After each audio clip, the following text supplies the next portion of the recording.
The life expectancy of an African American male is somewhere around 70 years, which means I'm definitely on the back nine.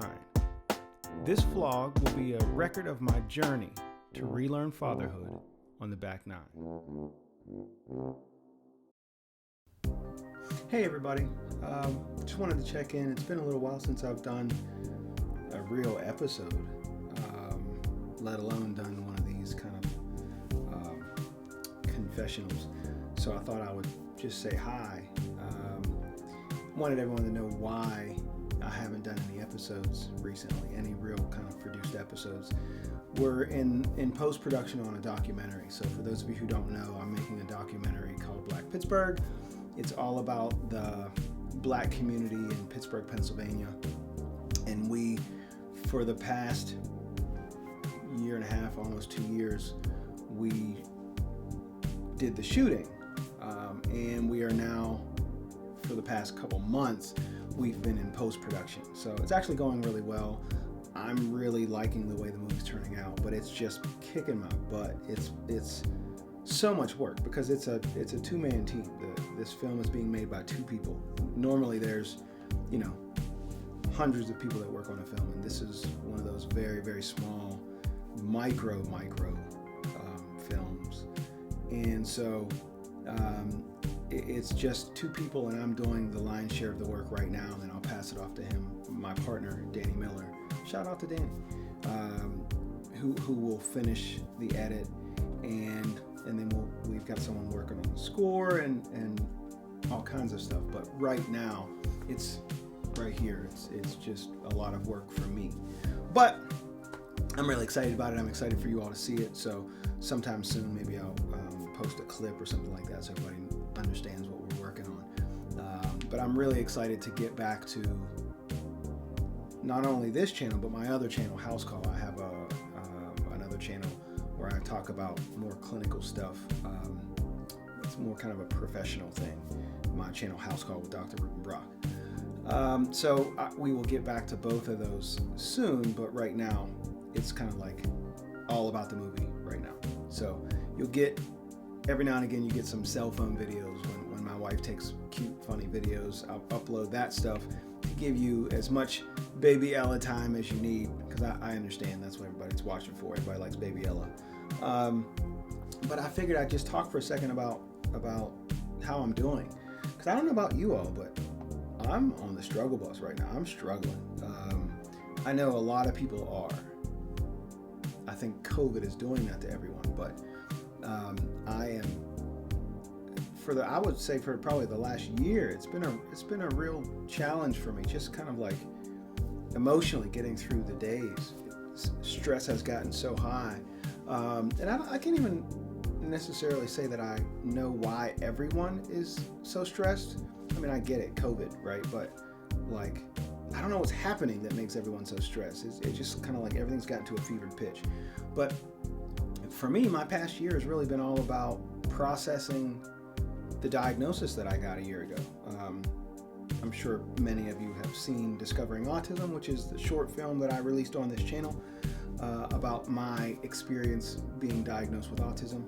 And the past year has been really about me talking to my loved ones, my family, about that, and everyone, including myself, having to adjust to now understanding this knowledge of the fact that I'm autistic, and it's been very, very difficult for anyone who's experienced this, anyone who maybe has been diagnosed late in life. It's a very, very interesting experience to suddenly, it's like twofold. It's on the one hand, for me, it's actually very freeing and very comforting to know that I now understand why I always used to feel like an alien, right? Because I always used to feel like an alien. I now get it. And there's an explanation that's logical and makes sense. And so for me, it is very freeing. But what I've learned is that for other people, it can actually be very difficult. And I wonder if other people out there in the world have experienced that. Because what I'm seeing is that it's hard for other people to wrap their mind around the fact that this person that they've had a relationship with for all this time is autistic and was always autistic, and we just didn't know it. Because it seems like what that means is it represents a paradigm shift that many people are not ready for. And what I mean by that is the expectations are different for a person with autism, and they should be, right? Because your expectations of a person should reflect their lived experience. And so particularly today in this kind of diversity, equity, and inclusion world, right, where we're always talking about that, I think a lot about what it means. How should people's expectations of me change based on the knowledge that I'm autistic? And what I hope is that people would remember that there will be days when I'm difficult. There will be days, ask my wife. There are days when my peculiarities, my extremely sensitive and picky nature will get in the way. That is absolutely a thing, and it is not something I can control. And so, one of the first adjustments I noticed was that my wife had to kind of rethink the way she saw some of my peculiarities. I like things exactly the way that I want them, and I am very difficult when they are not exactly the way I want them. And that naturally is going to get on people's nerves. And so my wife,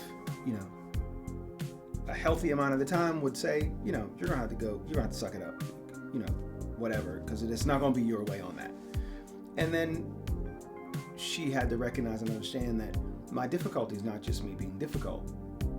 This guy that I married is autistic, and I watched her slowly but surely adjust her thinking and become more loving, more compassionate about those moments, because she realized that me being difficult actually represents me being in distress.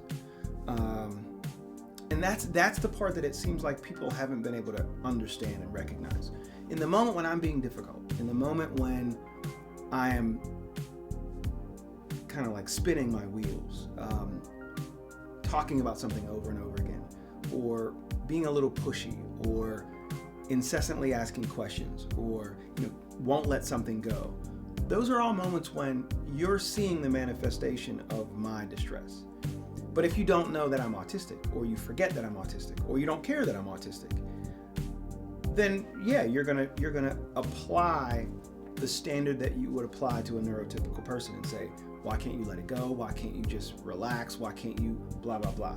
Well, the why I can't is I'm autistic. And some people say, well, that's an excuse. Because there's a recognition of the fact that, well, when you go to work, you don't do those things. When you're with clients, right? Because I'm a licensed clinician. When you're with clients, you don't do those things. And the difference is, that's true, right? I know how to manage those behaviors. But one, it becomes extremely difficult to manage those behaviors when I am emotionally charged. That's one thing. But second,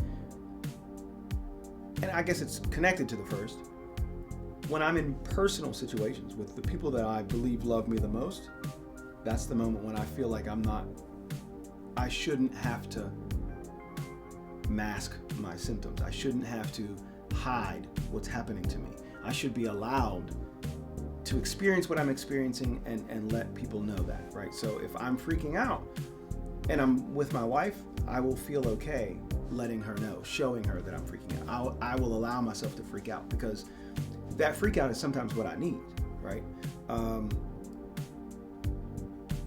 And what I've learned is that when I've explained that to some people that I love, they push back, because that means that they would have to carry that load, right? So, because in that moment, if you're used to somebody kind of having their meltdown and you just kind of say, listen, I'm done with your behavior because I don't like that, right? Then you find out that person is autistic, and that meltdown is their distress, and that you could be compassionate and helpful by not walking away. That puts the onus on you, and that's very difficult. That's what I've learned, is that it's difficult, particularly whenever, for, in my case, 45 years, you know me as someone that's not autistic, to now then have to remind yourself, wait a minute, not only should I not be upset with them because they can't help what's happening right now, I should also probably be helpful. I should also be compassionate and loving to them because in that moment they actually need my help. That's a huge paradigm shift. And what I've learned is that the people in my life, at least, have been thus far unable to do that. And what I've learned is that what I'm feeling is that is very isolating. And so it has been very, very difficult for me. In fact, I lost tons of weight this past year. I have not eating well, not sleeping well. It has been quite difficult. And so the movie and stuff like that, those things, my passion projects, that's what I've kind of been using as my therapeutic outlet, to deal with that feeling of distress. So that's also what has contributed to me not really feeling like I have the bandwidth to make back 9 videos. So, but what I would really love is, for people who have experienced this, I wonder, tell me what it's like for you. Do you feel this as well? What was it like for you as you navigated this? I'm really interested to see and hear how other people have managed that. Particularly, were you able to rebuild some of those relationships that had been broken? One of the things that I've learned over the past year is that it's not uncommon for autistic people to be estranged from family. And so my question is, what I wonder is, how do you rebuild that? I don't know. I wish I knew. I don't know. Because that's what I'm dealing with. So if you've experienced anything like that, I would love to hear your input. How do you manage it? What do you do? What did you do when you were in these shoes? So I will attempt to get on more videos. It's been like 3 weeks. So I'll try to put one up to in the next couple of days. And hopefully this movie will be done soon, and then I'll get back to work. But while we are working, please check out the old episodes. Tell me what you liked. Spread the word to your friends. I'm really excited. Ella's growing like a wild weed. When I start getting back to more regular videos, you'll see she's talking more. She still struggles to talk. She's still a little behind, but there's a lot more talking going on. So it's actually a lot of fun. So I'm excited for everyone to see that. That's all. Maybe that's enough rambling for one day. Leave your thoughts in the comments, but also please, hit the like button, hit the subscribe button. Help me grow this channel. I'd really love for this to become a kind of big, robust community where we can talk about some of this parenting stuff, maybe even some autism stuff, whatever you guys want to talk about. So I hope to see you all soon. Good to see you.